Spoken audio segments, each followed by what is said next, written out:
I'm Joanna Simpson here at Risk Minds International in London. Joining me now is Andrea Castoldi, Managing Director and Partner at BCG. Thank you very much for joining me today. Thank you for hosting me. And just tell me, what's your experience been like at Risk Minds International so far? This year has been great, I must say. I've seen a lot of energy in the breakouts, a lot of energy in the plenaries.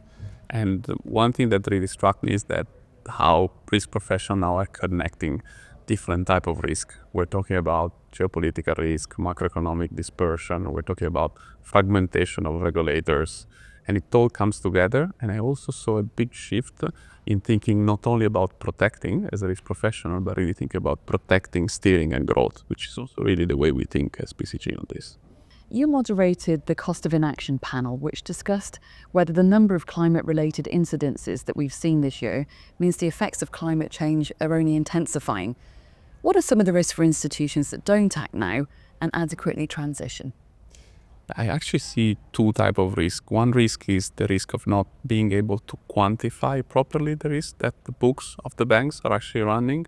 And I give you an example. I think we're seeing physical risk, which we discussed a lot in the panel, as having impact all the way up to 15 to 20% when it comes to EBITDA of corporates. Not all the banks are aware of that.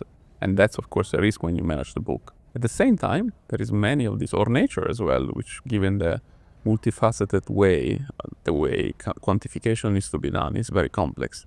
At the same time, I see a risk that actually might materialize in opportunity, which is how do you actually capture the benefit of clients needed to invest to tackle those risks. I think there is a dual opportunity for banks in advising clients, working with clients on quantification, but also helping them on managing, adapting, and being more resilient to the transition. And what impact is this having on how financial institutions are managing their portfolios?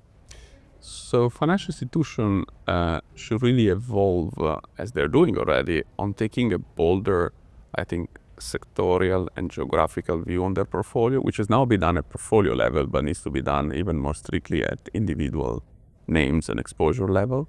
But they need also to leverage the data ecosystem, of course, is very dispersed, right? Data quality and fragmentation is high. At the same time, there is a lot of data out there that can be leveraged to have impact and manage better the risk.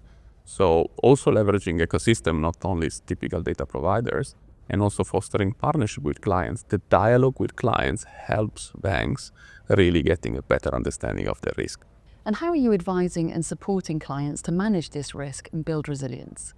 So we're helping clients evolving from only protect, as I mentioned before, to really steering and growing the business. The role of risk as a partner to the business is fundamental. And as part of this, there is three lenses. One is having a better analytical approach, leveraging AI to capture signals and elements that with traditional approach can't be found. The second is taking a much stronger industrial perspective to quantify, which will help clients and risk manager take not only the supply effect, but also the demand, right? And interpreting the needs specifically of clients and adapting the quantification.